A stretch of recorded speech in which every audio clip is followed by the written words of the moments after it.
You know what I love about you, Jamie, is that you bring a unique style to, job searching and you make it fun. I mean, even just seeing you on LinkedIn, I think last week you posted a really silly video.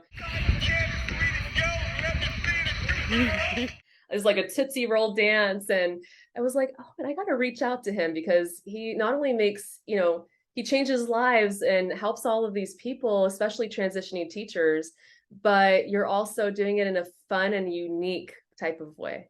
This is actually your company's starting up on Monday, correct? Restarting. Yes. Yeah. So Monday we're starting to opening up back availability. Done about 60 of these free jam sessions right now to build the brand, and they've been very great. And now time to turn it into a full-blown career services company. But I'm super excited to get back at it and continue to help people with their job search.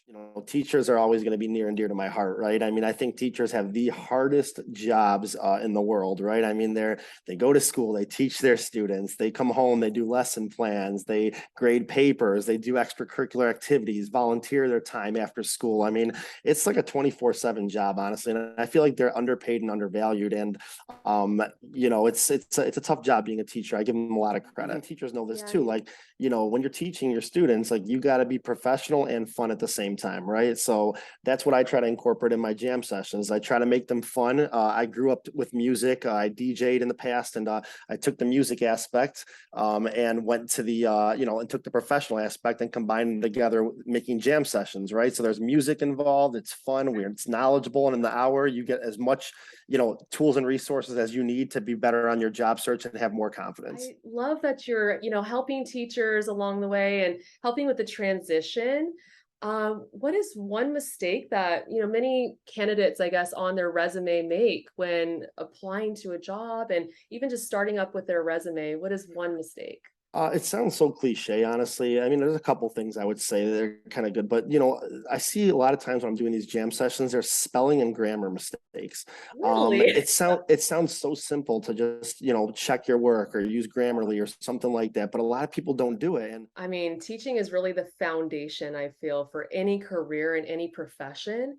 And so we definitely have these skills, right? But it's how we display them and it's how we market ourselves and doing it the right way. Definitely learning yeah. from you, Jamie. No, that's cool. I appreciate that. And there's so many different jobs that teachers can get into too. I mean, you could be a corporate trainer, you can get into instructional design, you can get into ed tech, right? You could be a tutor on the side one day if you still want to keep your education stuff, get a corporate job and do tutoring on the side. I mean, there's so many different routes that teachers can really go to. And you don't I always say you don't have to go, teachers don't have to go back to school per se to get the skills to be able to get another job. Like they have the skills already. It just needs to be, once again, relayed to how industries understand it. So that way, they know how you can provide value to their company. I think one other thing that we can mention too is networking. I know Oh that yeah, networking is so important. I mean, that's how I met you. that is very true. Yeah, networking is so important. Once you figure out kind of what job or career path that you want to go in, and even if you don't know your career path, networking with individuals who are in that career is so important.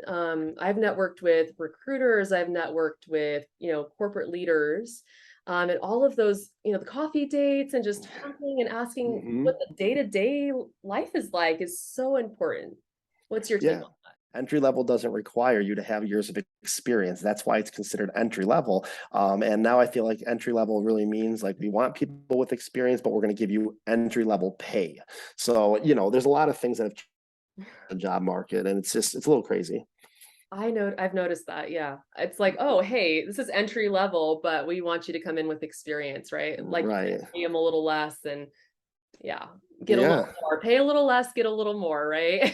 That's very true. Right, right. We just keep I love stories, Jamie. I love stories. I know you've had lots of success, especially with your company, Jam Sessions with Jamie. Do you have any stories that you would like to share with all of us? Any success stories or any stories in general? yeah, I mean, there was somebody I worked with early in my in my jam sessions with Jamie Company who was having trouble kind of getting interviews and things like that. And we had a really good resume review, and we went through like piece by piece, side by side, how to revamp her resume and everything. And really took her experiences and told the story of how her accomplishments were. And she made some changes to it, came back to me and showed me her updated resume and created a new summary for the top and everything. And she started using that resume to apply for jobs. And she started getting, she started getting more interviews. And she was like, wow, I have 2 interviews this week. I have 1 interview next week, and ended up finding a job. And I believe making, I want to say it was a significant bump in her pay too as well. So it was really cool to see. I might have to come and talk to you, Jamie. We might have to rock your job search. That's right. We might have Exactly. to, then do a Yes. little dance at the end There when I we get go. my Let's do it. job. Yes, there we go. I love it. You said you wanted a dance party, and I didn't know if I we were going to do it, and do. I just did it. So there you go. Oh, So we're there you good. go. We got it in there. Yep. So Jamie, I have something to ask you. I mean, I am on my job search, and you know, I'm leaving teaching because it's not paying enough. And I live in California, and house prices are definitely skyrocketing. How can candidates like myself negotiate higher pay? Well, let me see if I have money for you. Hold on one second. Just make it rain. No, I just got a debit card here. That's Oh, hey, about I'll it. take it though. There you go, right? How do you negotiate higher pay, right? So you want to know what the market value is for the job that you just got the offer for, right? So you want to use websites like Glassdoor, salary.com, and look up that job title. Yeah, there, see, look at you writing down the notes. Yeah, so you want to look up, those websites and look for that position and type in the company name, and you can see what the average pay is for those positions, right? They expect you to negotiate. So what you're going to do is look at what the average is, think about your skills, and what you can bring to the company, and think of a number that makes sense, right? You don't want to put yourself too high, because if you make it too high, then they're going to look at you and they're going to think, wow, this person really wants way too much so we can give. And they can possibly even retract that job offer or tell you no, which is fine too. But yeah, you want to make sure that you're having a good number out there. And when they ask you, when they ask you why you want to negotiate, you want to make sure you talk about the things that you've learned in the interview that they're trying to accomplish and solve with their company, and how you're going to bring that value to them.